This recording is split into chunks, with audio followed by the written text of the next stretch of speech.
So let's go back to our Ish and Isha and just wrap up what we have. We had the idea of the transmission side's giving over an idea, and the feminine side is expressing it out. And we discussed in an earlier segment of the letter Hey, I think it was part 1 or part 2, how these ideas are actually not locked into one gender. In other words, the masculine side can be masculine or feminine. I'm masculine when I'm giving over an idea. I'm feminine when I'm learning Torah from my rabbi and I take that to a higher idea. And raising children, you're both masculine and feminine, depending on whether you're giving over to them or teaching them how to give over to you. So you're not locked in to whatever gender you are. You can play either role, so to speak, but whatever you're born with, whatever your side you fall out on biologically, has got to be some sort of message about how to fulfill your potential.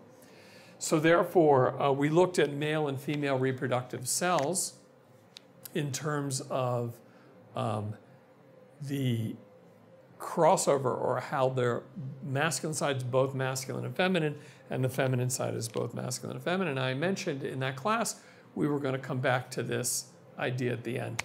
So let's take those two reproductive cells. We've got the male reproductive cell, we said last time, was the smallest cell in the human body, and it was both masculine and feminine. If you remember, the masculine idea of that cell was giving over the idea. It was, in terms of architecture versus construction, masculine was giving over the design, construction was feminine. So that cell was intensely masculine with a small feminine component. What was feminine about that cell? We said last time, everything else about the cell, aside from the DNA, is feminine. The masculine idea is the DNA that gives over height, hair color, eye color, whatever. And then the feminine part of the cell is the actual mechanisms the cell uses, the cell wall, cytoplasm, whatever, to get that idea over to an egg. So therefore, it's intensely masculine with a small, short-lived feminine component, because that cell only lasts about 72 hours. Then we compared that with the egg cell, which we said was the largest, or one of the largest cells in the human body. And we said that cell is both masculine and feminine as well. What is masculine about that cell? Well, she has half the DNA as well. So she is equally architecturally designing what that child will look like he is. So both have the idea of giving over the DNA for the design of the child. However, the rest of the cell is feminine, meaning the rest of the cell is about how to construct that idea into a human being. So unlike the male reproductive cell, which lasts about 72 hours and is intensely masculine with a small, short-lived feminine component, this one's intensely feminine with a small masculine component and doesn't live 72 hours. This one divides and divides and divides and divides and divides and divides, becomes the fetus, becomes a human being, lives 80, 90, 100, 120 years. And therefore, this is intensely feminine because it's expressing out the idea relative to the male reproductive cell.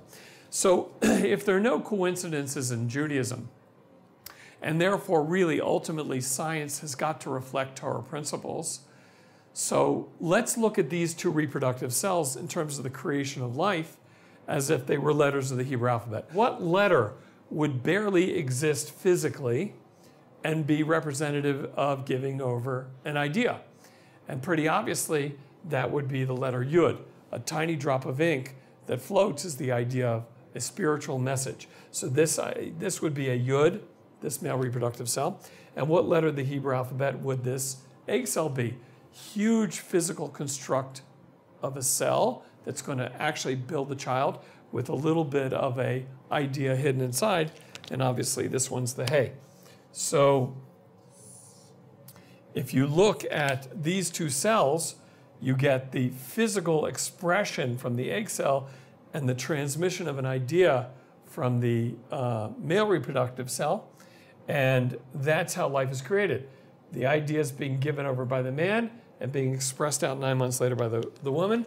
And it's probably not a coincidence that these are the first two letters of Hashem's Yud and Hey, Vav and Hey name. I put dashes on the board to erase the name at the end of the class, but you see life starts when the idea is given over to a higher level expression. And we did that vertically in the first class on letter Hey, an idea is given over to a high level expression.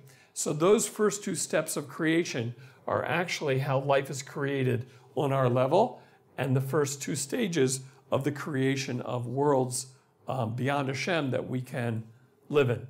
That's an example of letters of the alphabet lining up to human biology.